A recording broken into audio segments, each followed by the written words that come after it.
Assalamualaikum warahmatullahi wabarakatuh. Halo adik-adik semua, gimana kabar hari ini? Semoga sehat selalu dan tetap semangat. Sebelumnya, perkenalkan nama kakak Paula Febrianti, kalian bisa panggil kakak Paula. Kali ini kita akan belajar tentang pelestarian kekayaan sumber daya alam di Indonesia. Gimana ya pelestarian kekayaan sumber daya alam di Indonesia itu? Penasaran? Tapi sebelum belajar, kita berdoa terlebih dahulu agar diberi kesehatan dan kelancaran dalam memulai pembelajaran hari ini. Berdoa dimulai.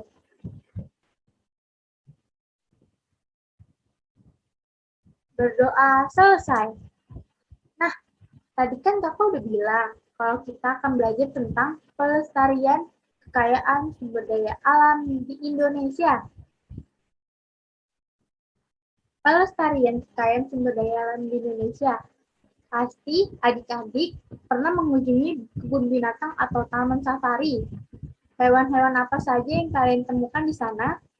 Sebagian besar hewan yang ada di kebun binatang atau taman safari tersebut jarang kalian jumpai di kehidupan sehari-hari karena ada yang mulai langka ataupun berasal dari luar Indonesia. Hewan-hewan yang berasal dari Indonesia merupakan bagian dari sumber daya alam Indonesia. Pemanfaatan sumber daya alam.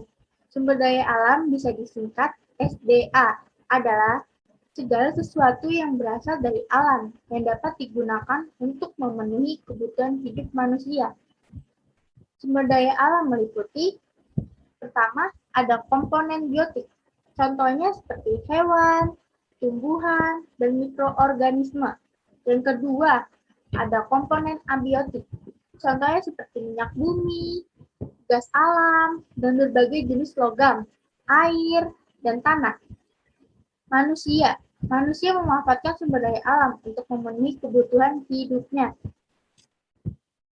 Contohnya, ada hewan kambing, ada meja dan kursi. Permasalahan-permasalahan yang timbul antar manusia dan alam.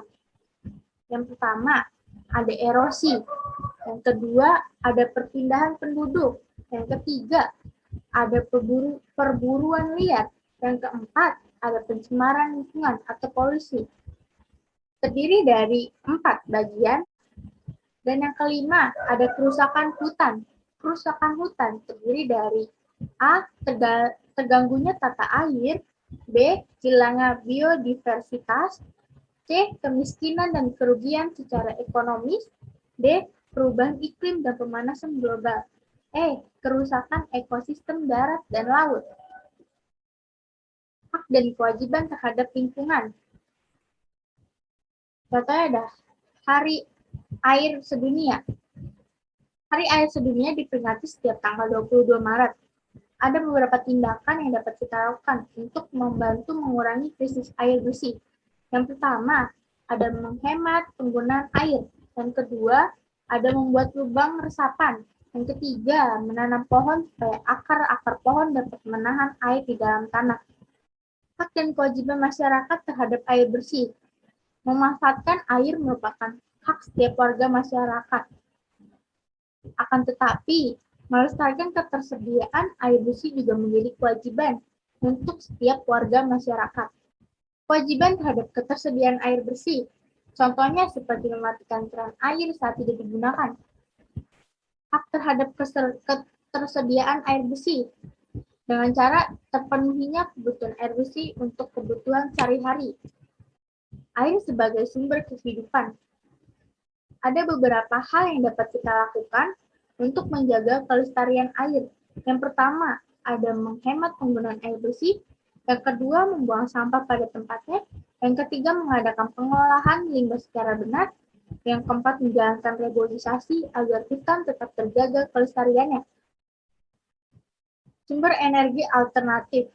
Pengertian energi alternatif adalah energi yang tidak habis dan tersedia secara melimpah di sekitar kita. Contohnya seperti di gambar tersebut. Manusia yang menyebabkan kerusakan lingkungan. Salah satunya adalah pencemaran. Jangan menggunakan pupuk kimia. Perubahan pada alam sebab penggunaan berlebihan dalam jangka panjang. Akibatnya mengurangi kesuburan tanah sehingga menurunkan produktivitas pertanian. Sifatnya merusak. Yang kedua ada limbah. Tidak ada pengelolaan limbah pabrik. Akibatnya pencemaran tanah dan air. Makanya akan merusak lingkungan yang ada di sekitar kita. Ini tidak patut dicontoh. Pelaksanaan hak dan kewajiban. Beberapa perilaku manusia sering memicu terjadinya bencana alam. Misalnya seperti banjir, tanah longsor, kebakaran, dan krisis air bersih. Mengapa ada perilaku manusia dapat memicu terjadinya bencana alam? Kita bisa melakukan kerja bakti secara rutin, membersihkan lingkungan, serta gotong royong, membangun sarana dan prasarana kebersihan. Selain kelestarian alam tetap terjaga, kegiatan tersebut menunjukkan adanya sikap persatuan dan kesatuan masyarakat. Contohnya seperti gambar yang ada tersebut. Manfaat kerja bakti. Yang pertama, persatuan dan kesatuan bangsa terbentuk dari proses yang tumbuh dari unsur-unsur sosial budaya masyarakat yang ditempa dalam jangkauan waktu yang lama sekali. Yang kedua, ada persatuan berasal dari kata satu yang berarti utuh atau tidak terpecah belah. Contohnya seperti gambar yang ada di atas tersebut. Kerja bakti merupakan kegiatan positif masyarakat yang banyak manfaatnya. Selain memupuk jiwa persatuan dan kesatuan, kerja bakti juga dapat berguna dalam menyelesaikan masalah-masalah yang berhubungan dengan kepentingan umum. Perubahan alam. Bisa kita lihat dari dua gambar tersebut. Perubahan lingkungan alam apakah yang tampak pada kedua gambar di atas? Menurut kalian, apa saja yang menjadi penyebab dan terjadinya dampak perubahan alam pada kedua gambar tersebut? Yang ketiga, jelaskan dampak yang timbul dari perubahan pada gambar di atas. Perubahan lingkungan alam yang bisa kita lihat yaitu seperti penebangan pohon secara liar. Ini termasuk dalam kerusakan sumber daya alam di Indonesia. Perubahan alam karena aktivitas manusia. Yang pertama, contoh perubahannya pemanasan global atau global warming. Bentuk-bentuk perubahan. Ada keadaan sebelumnya, perubahan iklim dan cuaca terjadi secara teratur. Keadaan sekarang, perubahan iklim dan cuaca tidak menentu. Suhu di bumi cenderung meningkat. Faktor penyebabnya, memanasnya suhu bumi yang diakibatkan adanya kerusakan lapisan ozon. Dampak yang ditimbulkan, termasuk dalam dampak negatif, yaitu naiknya permukaan air laut karena mencair es di kutub. Banyak petani gagal panen karena musim tidak menentu. Melestarikan sumber daya alam.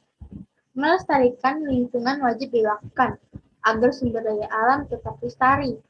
Maka harus dilakukan dengan usaha-usaha seperti berikut. Yang pertama, menghemat bahan bakar, energi, dan air. Yang kedua, penggunaan energi alternatif, misalnya energi matahari dan energi air. Yang ketiga, adanya reboisasi atau penanaman kembali hutan-hutan yang gundul. Usaha-usaha yang sudah disebutkan harus tetap dilestarikan. Dengan cara tersebut, maka kita sama saja menjaga kelestarian kekayaan alam di Indonesia. Itu saja dari kakak, kurang lebihnya mohon maaf. Wassalamualaikum warahmatullahi wabarakatuh.